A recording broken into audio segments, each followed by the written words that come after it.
पुण्याच्या नवले पुलावर 2 कंटेनर आणि कारची धडक होऊन विचित्र अपघातात 5 जणांचा मृत्यू। 3ही गाड्या एका दिशेने भरधाव वेगाने धावत होत्या।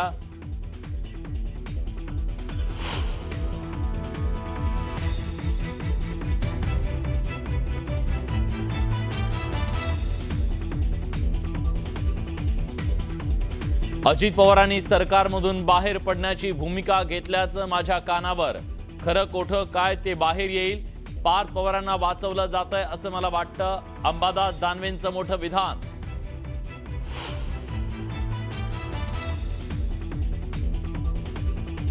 अंबादास दानवे खोटं बोलतायत। त्यावेळी मी स्वतः वर्षावर होतो। अजित पवारांच्या राजीनाम्याबाबत कुठलीही चर्चा नाही। अंबादास दानवेंचा दावा चंद्रशेखर बावनकुळेंनी फेटाळला। हर्षदा शिरसाट यांनी मतदार यादीत फेरफार केला। अंबादास दानवेंचा संजय शिरसाटांच्या मुलीवर गंभीर आरोप। शिरसाटांनी आरोप फेटाळले।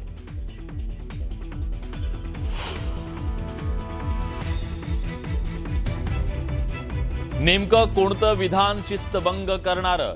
रुपाली ठोंबरेंनी पक्षालाच मागितला खुलासा। दादांनी चाकणकरांचं समर्थन केलेलं नव्हतं। अजितदादांची बाजू मांडणं माझं काम म्हणत पक्षालाच केला प्रतिप्रश्न। दहशतवाद्यांना पुलवामा सारखा हल्ला करायचा होता, मात्र एका दहशतवाद्याच्या अटकेमुळे पुलवामा सारखा प्लॅन उधळला।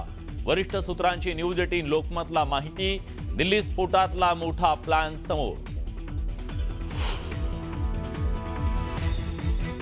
लग्न जुळेना म्हणून अकोल्यातल्या एका तरुणानं शरद पवारांना लिहिलं पत्र। एकटेपणा जाणवतो, पत्रातून तरुणानं मांडली व्यथा। तरुणाला लग्नासाठी मदत करण्याचे पवारांचे पदाधिकाऱ्यांना निर्देश।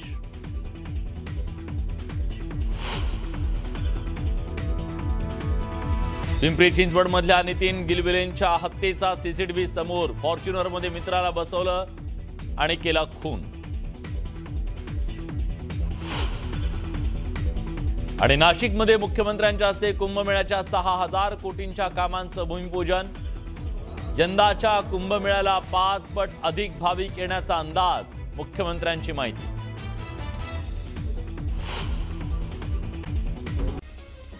जळगाव जिल्ह्यातील जामनेर नगरपालिका निवडणुकीसाठी 70 ऑनलाईन अर्ज दाखल झालेले आहेत। मात्र पालिका कार्यालयामध्ये 12 तारखेपर्यंत एकही अर्ज दाखल झाला नाहीये।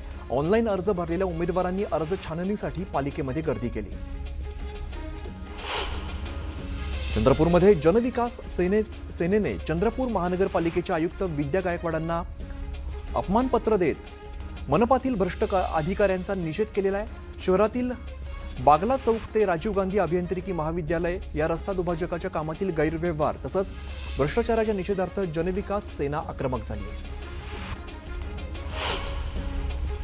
भंडारा आणि गोंदिया जिल्ह्यामध्ये महायुती होणार नसून भाजप स्वबळावरती नगर परिषद आणि नगरपंचायतीच्या निवडणुका लढणार आहे असं परिणय फुके यांनी सांगितलेलं आहे। निवडणुका स्पर्धा असून त्या जिंकण्यासाठी लढायच्या असतात, त्यात मैत्रीपूर्ण लढती होत नाहीत असंही परिणय फुके म्हणाले। जळगावमध्ये नगर परिषदेच्या निवडणुकीची मतमोजणी होणाऱ्या इमारतीची अधिकाऱ्यांनी पाहणी केली। चोपडा नगर परिषदेच्या 15 प्रभागासाठी आणि लोकनियुक्त नगराध्यक्षासाठी मतमोजणी होणार आहे। सोलापूर जिल्ह्याचे माजी संपर्क प्रमुख शिवाजी सावंत यांचा भाजपमध्ये होणारा पक्षप्रवेश अचानक पुढे ढकलण्यात आलाय। त्यामुळे सोलापूर जिल्ह्यात तसंच राज्याच्या राजकीय वर्तुळात नव्या चर्चांना उधाण आलंय। सावंतवाडीत सीमा मटकर यांनी उभाटा शिवसेनेमध्ये प्रवेश केलाय। माजी खासदार विनायक राऊत, अरुण दुधवडकर यांच्या उपस्थितीमध्ये मटकर यांनी उभाटा सेनेमध्ये प्रवेश केला। यावेळेला सीमा मटकर यांना नगराध्यक्ष पदाची उमेदवारी देण्यात आली। नाशिकच्या चांदवड मतदारसंघाचे माजी आमदार शिरीष कोतवालांनी आज हजारो कार्यकर्त्यांसह गिरीश महाजनांच्या उपस्थितीत काँग्रेसमधून भाजपामध्ये प्रवेश केलाय। या प्रवेशाच्या वेळेला गिरीश महाजनांनी कोतवाल तुम्ही फक्त काँग्रेसमध्ये होता ना असा प्रश्न विचारून फिरकी घेतल्यामुळे सभागृहात एकच हशा पिकलाय। मुंबई पालिकेचे आरक्षण सोडत जाहीर झाल्यानंतर ठाकरे बंधूंनी निवडणुकीच्या रणनीतीला सुरुवात केलेली आहे। यावेळी ठाकरे बंधूंनी इच्छुकांची यादी मागवली आहे। दरम्यान कोणाला संधी मिळणार हे पाहणं आता महत्त्वाचं असेल।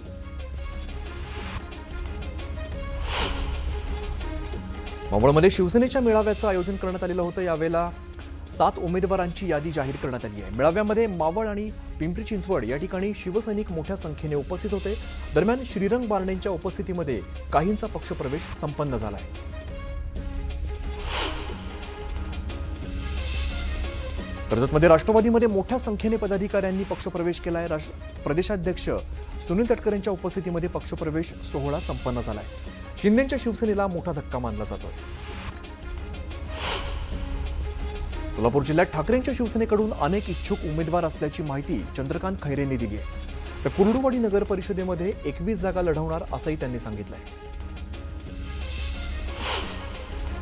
जिल्हाप्रमुख सोडून गेले, मात्र संघटनेला कुठलाही धक्का लागला नसल्याचं अंबादास दानवेंनी म्हटलंय. जिल्हाप्रमुख भास्कर आंबेकरांनी शिवसेनेत प्रवेश केल्यामुळे त्यांनी पदाधिकाऱ्यांशी संवाद साधलाय. बुलढाण्यात आमदार धीरज लिगाडेंकडून आचारसंहितेचं उल्लंघन झालंय. बुलढाण्यातील जनसंपर्क कार्यालयावरती लावण्यात आलेले नेत्यांचे फलक अद्याप उतरवण्यात आलेले नाहीयेत. कोल्हापूर पाठोपाठ आता सांगलीत सुद्धा नगर परिषद निवडणुकीसाठी दोन्ही राष्ट्रवादी एकत्र आलेले आहेत. नाट्यमय घडामोडींनंतर राष्ट्रवादी शरद पवार गट आणि राष्ट्रवादी अजित पवार गटाने जत नगर परिषदेसाठी एकत्र लढणार असल्याचं जाहीर केलंय. मनमाडमध्ये शिवसेनेच्या इच्छुक उमेदवारांच्या मुलाखती घेण्यात आल्यात. मनमाड नांदगाव नगर परिषदेसाठी इच्छुकांच्या कोर कमिटीने मुलाखती घेतल्यात. दरम्यान कोणाला तिकीट मिळणार हे पाहणं आता महत्त्वाचं असेल. उल्हासनगर महापालिकेच्या निवडणुकीत सगळ्या जागा वंचित बहुजन आघाडी लढवणार आहे. या संदर्भाचा निर्णय वंचित बहुजन आघाडीच्या कार्यकर्ता मेळाव्यामध्ये जिल्हा प्रवक्ता सोनू पवार यांनी घेतलाय. उल्हासनगर महापालिकेमध्ये 20 पॅनल असून एकूण 78 नगरसेवक निवडून येणार आहेत. यावेळी ठाकरेंच्या शिवसेनेकडून इच्छुक असलेल्या उमेदवारांची बैठक संपन्न झाली. यावेळेला संपर्क प्रमुख जयंत दिंडे यांनी इच्छुकांची मतं जाणून घेतली. लोणावळ्यात भाजपाने प्रचाराचा नारळ फोडत अधिकृत प्रचाराला सुरुवात केली आहे. माजी राज्यमंत्री बाळा भेगडे यांच्या हस्ते राम मंदिरात या प्रचाराचा शुभारंभ झाला. यावेळेला अनेकांनी भाजपात प्रवेश केलाय. लोणावळा नगर परिषद निवडणुकीमध्ये महायुतीतले मतभेद आता उघडपणे दिसू लागलेत. लोणावळ्यामध्ये राष्ट्रवादी आणि भाजप आमनेसामने आलेत. राष्ट्रवादी काँग्रेसने स्वबळावरती निवडणूक लढण्याचा नारा दिलाय.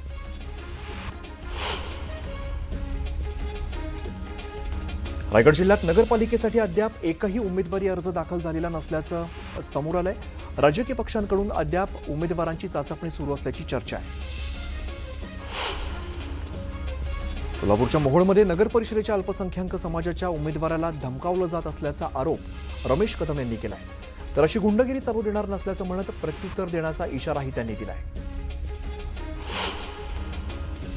सोलापूर पालिकेत वंचित बहुजन आघाडी अकोला पॅटर्न राबवणार आहे. आतिश मनसोडे यांनी याबाबत घोषणा केली आहे.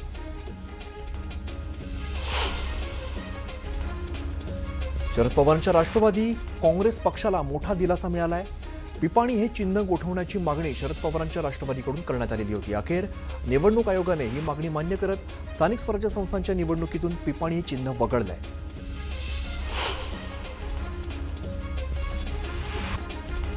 टीएमसी निवडणुकीच्या पार्श्वभूमीवर शिंदेची शिवसेना कामाला लागली आहे. उपमुख्यमंत्री एकनाथ शिंदेंनी महत्त्वाची बैठक बोलावली आहे. मुंबईतील प्रमुख पदाधिकाऱ्यांना या बैठकीला बोलवण्यात आलेलं आहे. मुंबई पालिकेच्या निवडणुकीच्या रणनीती संदर्भात या बैठकीत चर्चा केली जाणार आहे. महापालिकेचे आरक्षण सोडत जाहीर झाल्यानंतर सगळे राजकीय पक्ष निवडणुकीच्या कामाला लागलेत. याप्रमाणे पालिका प्रशासन सुद्धा निवडणुकीच्या प्रशासकीय तयारीला लागलेलं आहे. मतदान आणि मतमोजणी केंद्र तसंच मतदारांसाठी आवश्यक सोयी सुविधा उभारण्यासाठी पालिकेकडून प्रक्रिया सुरू करण्यात आलेली आहे. या सर्व सुविधांवरती कोट्यवधी रुपयांचा खर्च होणार आहे. सातारच्या मलकापुरात भाजपाला आव्हान देण्यासाठी राष्ट्रवादीने महाविकास आघाडीसह सर्व समविचारी पक्षांना एकत्रित येण्याचं आवाहन केलंय. त्यामुळे भाजपाचे जिल्हाध्यक्ष आमदार अतुल भोसले यांना होम पिचवर महायुतीलाच शिवसेना राष्ट्रवादी या घटक पक्षांनी आव्हान दिलेलं आहे. त्यामुळे महायुतीतच राजकारण रंगलंय. राष्ट्रवादी काँग्रेस अजित पवार पक्षाचे पुणे जिल्हाध्यक्ष प्रदीप गारटकर बंडाच्या पावित्र्यामध्ये आहेत. पक्षाने जर आमचं ऐकलं तर पक्षाने आमचा सन्मान ठेवला तर आम्ही घड्याळासोबत आहोत. पक्षाने आम्हाला विचारात घेतलं नाही तर आम्ही सुद्धा पक्षाला विचारात घेणार नाही असा इशारा प्रदीप गारटकर यांनी दिलाय.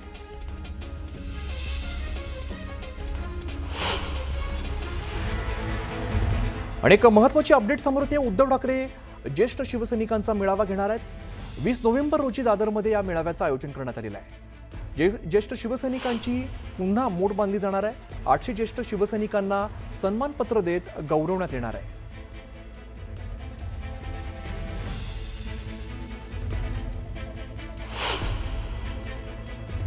आता ज्येष्ठ शिवसैनिकांनी सगळ्यांनी आपलं जे आपण पूर्वी काम केलं तर अनुभव आपल्याकडे आहे.